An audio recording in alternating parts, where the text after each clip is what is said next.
Pour bien comprendre ce que c'est que l'intolérance religieuse, commençons par un exemple instructif, c'est-à-dire de l'intolérance des Juifs envers les Samaritains à l'époque du Christ. Cela nous aidera à comprendre l'intolérance des protestants d'aujourd'hui envers les catholiques. Les Samaritains étaient des gentils que le roi d'Assyrie laissa sur la terre d'Israël après les avoir emmenés en captivité. Avec le temps, ils se sont mêlés aux Juifs, puis se sont convertis au judaïsme. Ils se sont soumis à la circoncision, admis les 5 livres de Moïse, mais rejetèrent les autres livres de la Bible. C'est ce qui a empêché les Juifs de se mêler aux Samaritains, considérés comme des bâtards dans un premier temps et des infidèles aux Écritures. L'intolérance et l'exclusion, voilà la fabrique de la fausse spiritualité. Regarder les autres de haut, se croire supérieur, voilà ce qu'on appelle la propre justice. Les Juifs auraient dû au moins être contents de la conversion des Samaritains à la loi de Moïse, mais ça n'a pas été le cas. Moi, si je rencontrais un groupe de croyants qui embrassaient les évangiles, mais ne croyaient pas au reste du Nouveau Testament, je serais quand même très heureux. Je me dirais, au moins ils ont le principal. Ils aiment Jésus et croient en lui comme Messie et Sauveur. Ce qui m'amène à ceci, ne laissons pas la théologie nous servir de règle pour exclure des croyants de notre charité fraternelle. Si la communion fraternelle extérieure reste difficile, voire même impossible, la charité fraternelle reste très praticable.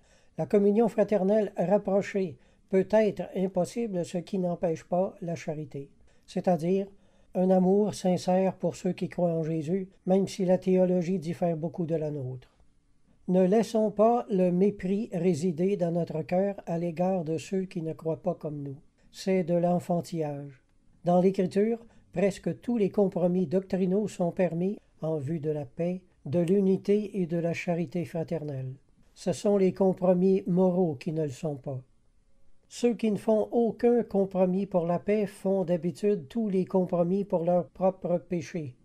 Le Nouveau Testament est très clair à propos des doctrines fondamentales pour lesquelles on ne doit pas faire de compromis, mais pour tout le reste, il faut vivre et laisser vivre. Voilà la volonté du Seigneur. Thomas à Kempis a écrit « Si quelqu'un, averti 1 ou 2 fois, ne se rend pas à votre avis, ne contestez plus avec lui, mais confiez tout à Dieu qui sait tirer le bien du mal. » Fin de citation. Faire des compromis pour la paix, ce n'est pas faire du compromis pour le mal, mais pour le bien. Cela s'appelle guérir l'Église. Cela s'appelle ouvrir les portes à l'édification mutuelle. Car là où il n'y a pas de paix, il est impossible d'édifier. Également, là où il n'y a pas de paix, il n'y a pas d'Esprit Saint. Selon qu'il est écrit, « Heureux ceux qui procurent la paix, car ils seront appelés fils de Dieu. » La traduction Moffat a rendu « Ils obtiendront le rang de fils de Dieu. » Alors recherchons et poursuivons la paix avec les croyants des autres églises. C'est une question de salut. Bossuet a écrit « Bienheureux donc les pacifiques, ceux qui aiment la paix et qui la procurent. Ils seront appelés enfants de Dieu, parce qu'ils portent le caractère d'un si bon Père. » Fin de citation. Avez-vous le caractère de Dieu? Lorsque nous sommes devant une personne qui marche dans une erreur doctrinale quelconque, si nous sommes trop énervés, nous allons l'accuser d'aveuglement volontaire, d'apostasie et d'avoir le diable pour ami, alors que dans la plupart des cas, il s'agit seulement d'une erreur d'interprétation biblique. Si nous nous érigeons en juges des consciences, nous péchons, car nous usurpons une autorité qui n'appartient qu'à Dieu seul. Attention aux jugements hâtifs.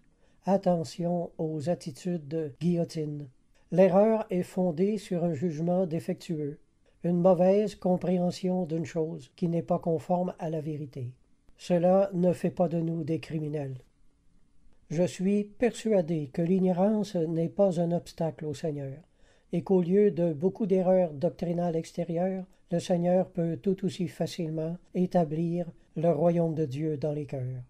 Les passages suivants, Romains chapitre 14 et Romains chapitre 15 versets 1 à 7, nous exposent les préceptes de tolérance chrétienne que nous devons suivre lorsque nous sommes devant les croyants d'une autre Église, d'une autre persuasion. Ce sont des passages qui ont d'importantes implications pour aujourd'hui et qui nous instruisent sur la façon de nous comporter devant les différentes croyances des autres. Si nous en acceptons les leçons, notre vie spirituelle tout entière connaîtra d'un seul coup une élévation qui nous surprendra, et nous connaîtrons toute la largeur de Christ et de son amour, en sorte que vous soyez remplis de toute la plénitude de Dieu. Éphésiens 3, verset 18. Par ce texte, nous réalisons à quel point l'élargissement de nos cœurs est important pour la connaissance de Dieu et de Christ. Aujourd'hui, l'étroitesse d'esprit avec laquelle les croyants se cramponnent à leurs opinions religieuses et à leurs points de vue fait d'eux tous de véritables captifs, les empêchant de connaître le Seigneur dans toute sa vérité. Nous croyons bien faire en n'accordant aucun compromis aux autres églises. Le diable se rit et se moque des chrétiens qui se tirent dans les pieds les uns les autres. Comprenez une fois pour toutes que la supériorité d'un chrétien sur un autre est nulle, peu importe ce qu'il croit. Quand je parle d'unité entre les chrétiens et d'amour fraternel, tous les protestants grincent des dents contre moi. À un point que je ne voudrais pas même dormir dans la même chambre qu'un chrétien évangélique, j'aurais trop peur de me faire trancher la gorge durant mon sommeil. Leur position doctrinale haineuse est quelquefois à ce point. Ils sont les descendants des scribes et des pharisiens, qui lisaient et enseignaient la Bible à cœur de jour et qui en même temps fomentaient le meurtre dans leur cœur. Ce qui m'amène à me poser les questions suivantes. Est-ce que tous les chrétiens sont capables de lire la Bible pour en tirer les bonnes conclusions? Et la réponse est non. Est-ce que tous sont capables de l'utiliser à bon escient? Encore une fois, la réponse est non. Après 45 ans de vie chrétienne, je peux affirmer que beaucoup ont lu et lisent encore la Bible par eux-mêmes pour leur propre destruction et perdition et celle de ceux qui les entourent et les écoutent. Au cours des années, j'ai vu énormément de gens entrer dans les églises évangéliques après avoir accepté le Seigneur, entre guillemets, comme ils disent, mais parmi eux, beaucoup ont conservé un caractère rebelle et querelleur. Comme on le fait tout le temps, on se précipite tout de suite pour leur mettre une Bible dans les mains. Et on les encourage à la lire chaque jour. Je les ai observés, et plus ce genre de personnes acquéraient de connaissances, plus ils créaient de controverses dans leur Église. Plus ils faisaient du trouble aux pasteurs et plus ils semaient de confusion autour d'eux avec leur interprétation tordue des Écritures. On réalise trop tard qu'avoir mis une Bible entre les mains de ces gens-là, c'est avoir mis une épée dans la main de l'ennemi. Ceux qui sortent de notre Église sont bien plus à craindre que ceux qui sont à l'extérieur d'elle. Ils lisent la Bible aujourd'hui pour mieux en tordre le sens demain. On comprend mieux pourquoi l'Église catholique, à une certaine époque, a interdit la lecture de la Bible, du moins sans être accompagnée par un bon guide spirituel. L'Église se réserve le droit de l'interpréter justement et selon la tradition des pères, des papes et des saints. L'Église n'a jamais voulu cacher la vérité au peuple, entre guillemets, comme l'affirment les protestants, mais au contraire, elle a voulu protéger la vérité et ne pas l'exposer à sa destruction. En effet, le protestantisme plaçait la Bible dans les mains de tout le monde, mais il s'agissait d'une Bible falsifiée, mal interprétée, et qui finalement visait à la destruction de l'unité chrétienne dans toute l'Europe. L'Église était donc justifiée d'avoir pris cette mesure. Lorsque Martin Luther a placé la Bible dans les mains d'un peuple sans instruction, il a en fait placé une arme dans les mains de tous les ennemis de l'Église en même temps. Si l'Église interdisait la lecture de la Bible à cette époque, c'était pour enlever ces armes à ceux qui avaient l'esprit de révolte. Si votre petit garçon de 4 ans prenait une Bible et en donnait des coups sur la tête de sa petite sœur, vous la lui enlèveriez des mains aussitôt, et vous auriez raison. Si l'Église n'encourageait pas la lecture de la Bible chez les fidèles, à cette époque, ce n'était pas pour cacher la vérité, mais au contraire, empêcher la destruction de la vérité et pour protéger l'unité de l'Église. Oui, je crois que l'Église catholique a certaines doctrines discutables, mais c'est un jugement personnel. Mais je m'oppose quand les petites églises protestantes la prennent pour cible pour ce prétexte et l'accusent d'être apostate et diabolique. Tous ces jugements à l'emporte-pièce sont ridicules et injustes. La vérité, c'est que si ces protestants se jugeaient avec leurs propres mesures et admettaient leurs propres erreurs, ils seraient moins scandalisés par celles des autres. Mes amis protestants, croyez-vous vraiment que votre Église possède la vérité, toute la vérité et rien que la vérité? Soyons sérieux, là. Ça n'existe pas sur la terre, cet état de choses. En fait, vous êtes condamnés, vous tous qui condamnez les autres pour cette raison.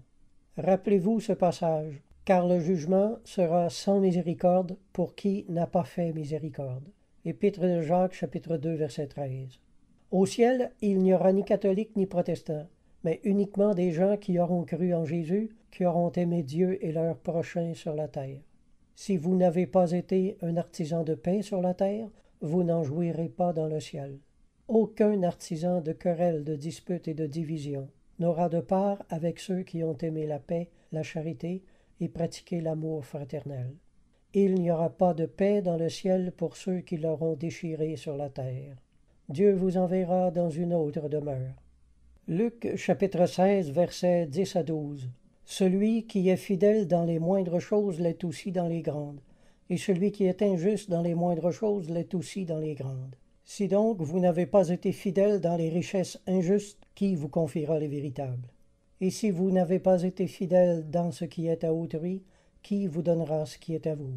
La traduction Tob a rendu. Si donc vous n'avez pas été digne de confiance pour l'argent trompeur, qui vous confiera le bien véritable? Ainsi, notre place au ciel sera déterminée par notre parcours terrestre. Votre vie future sera le miroir de votre vie présente. Quand je vois ces chrétiens arrogants prêcher des doctrines qui divisent, quand je les vois rire et se moquer de ceux qui ne croient pas comme eux, quand je les vois mépriser leurs frères, semer des querelles, alimenter les disputes à propos de tout et de rien, quand je vois ces docteurs d'orgueil entraîner après eux des milliers de gens dans leur folie, mon cœur se brise au-dedans de moi.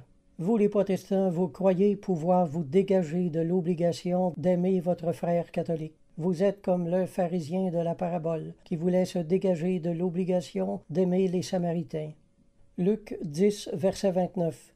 Mais lui, voulant se justifier, dit à Jésus, « Et qui est mon prochain ?» La traduction Moffat a rendu, anxieux de se trouver une excuse pour lui-même. Celui qui se justifie le fait parce qu'il a une conscience coupable, une conscience qui l'accuse. « Et qui est mon prochain ?» dit le pharisien, c'est-à-dire, qui suis-je obligé d'aimer au juste? Pour le pharisien, le mot prochain désignait seulement les autres juifs et excluait les Samaritains. Mais Jésus lui a enseigné que le prochain englobait tous ceux avec qui l'on a quelque chose en commun, et qu'il n'y avait pas de différence entre le juif qui aimait Dieu et le Samaritain qui aimait Dieu. De même, il n'y a aucune différence entre le catholique qui aime Jésus et le chrétien évangélique qui aime Jésus. Alors je vous dis, cessez de vous justifier tout le temps avec la Bible et de chercher des raisons d'exclure le catholique de votre cercle fraternel. Vous n'avez rien qui vous place au-dessus de lui. Jésus a fait la prophétie suivante. Il y aura un seul troupeau. Jean 10, verset 16. Et effectivement, l'Église que les apôtres ont fondée a été la seule Église dans le monde pendant 1500 ans. Il est donc de notre devoir à tous de recoudre ce que la réforme protestante a déchiré. Chrétiens évangéliques, vous devez surmonter vos préjugés doctrinaux et reconnaître ce qui nous unit vraiment, c'est-à-dire la communion avec l'Esprit de Jésus-Christ.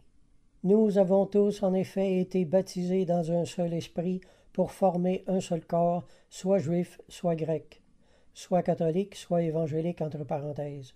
Et nous avons tous été abreuvés d'un seul esprit. 1 Corinthiens 12, 13. Sachez appliquer l'Écriture de manière qui soit actuelle. Ne faites pas que lire les Écritures, mais laissez-la vous parler et vous montrer comment l'appliquer de façon pratique dans votre contexte de vie. Les chrétiens doivent être guidés dans leur parcours spirituel et dans leur cheminement. C'est le rôle que l'Église jouait avant la Réforme. Il n'y avait qu'une seule Église, un seul enseignement.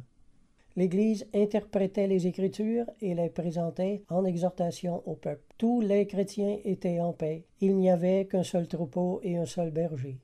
Quand la Réforme est arrivée, elle a voulu dépouiller l'Église de son autorité, alors tous les chrétiens se sont divisés et égarés. Lisons Ézéchiel chapitre 34, versets 5 à 12. « Mes brebis sont devenues la proie de toutes les bêtes des champs. Elles se sont dispersées. Mon troupeau est errant sur toute la montagne et sur toutes les collines élevées. Mon troupeau est dispersé sur toute la face du pays.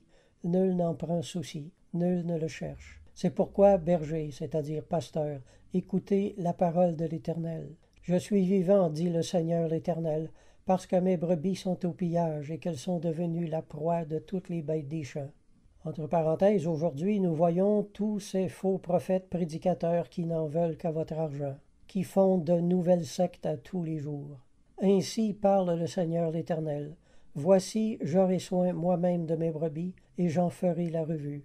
Comme un berger inspecte son troupeau quand il est au milieu de ses brebis éparses, ainsi je ferai la revue de mes brebis, et je les recueillerai de tous les lieux où elles ont été dispersées au jour des nuages et de l'obscurité. Fin de citation.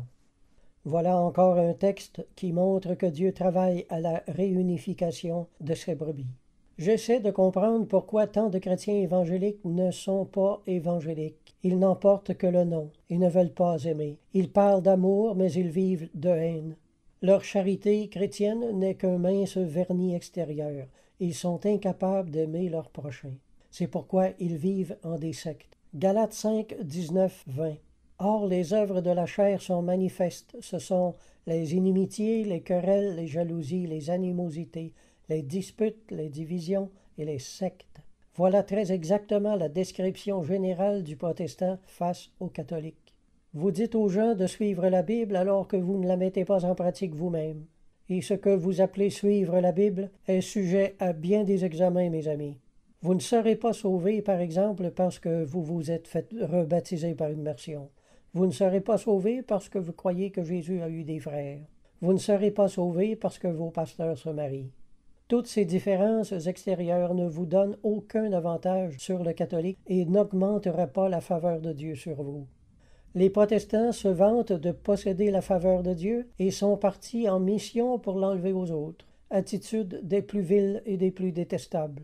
Jésus n'a jamais enseigné de suivre la Bible à la lettre et les yeux fermés. Jésus a enseigné de suivre l'esprit de la Bible, c'est-à-dire la pratique de la miséricorde, du pardon, avoir une charité étendue à tous les hommes et la pratique de la justice. Voilà ce que le Christ appelait suivre la Bible.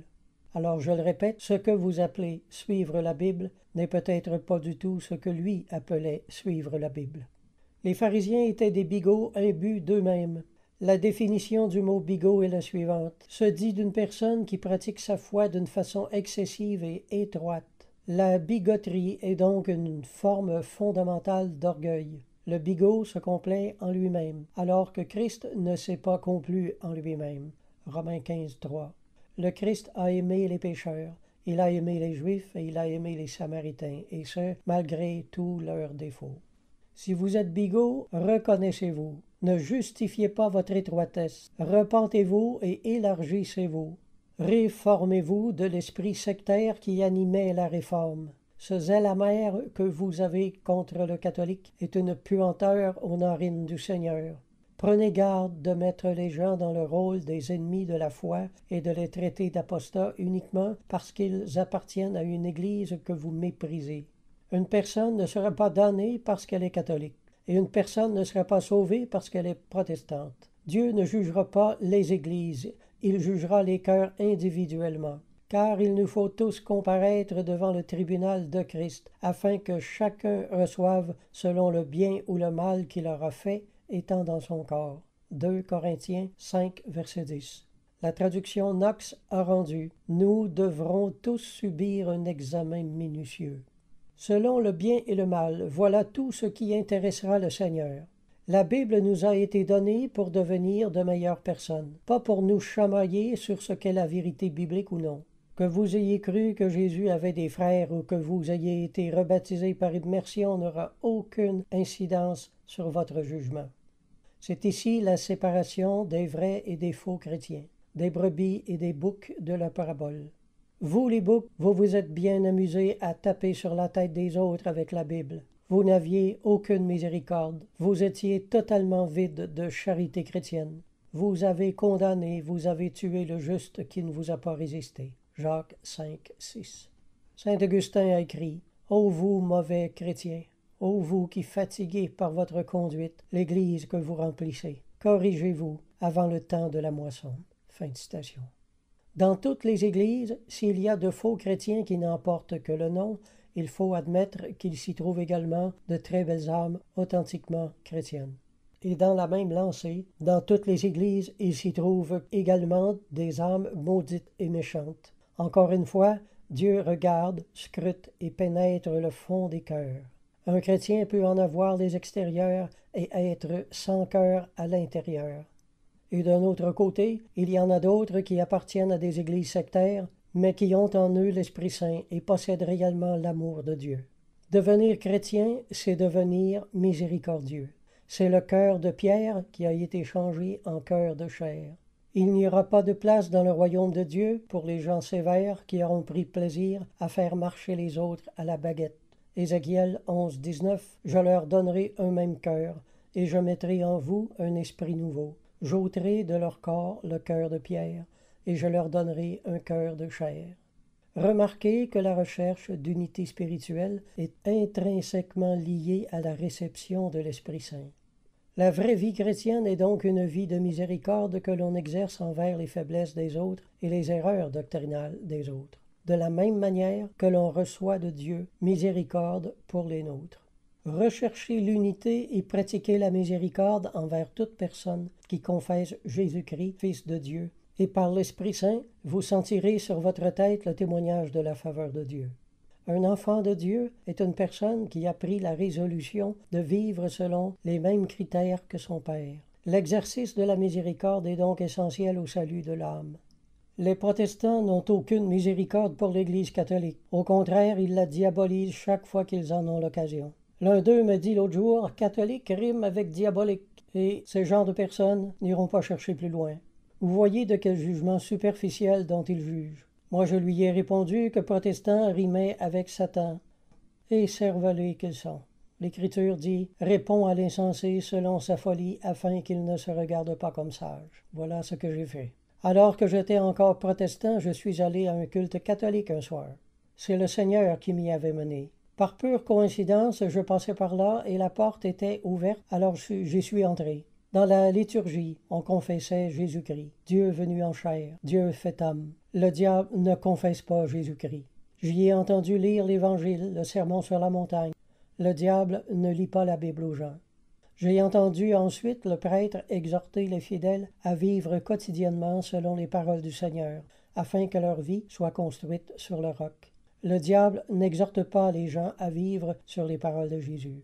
On a ensuite enjoint l'Assemblée à réciter la prière du Seigneur en groupe. Le diable n'encourage pas les gens à prier comme le Seigneur. Amen.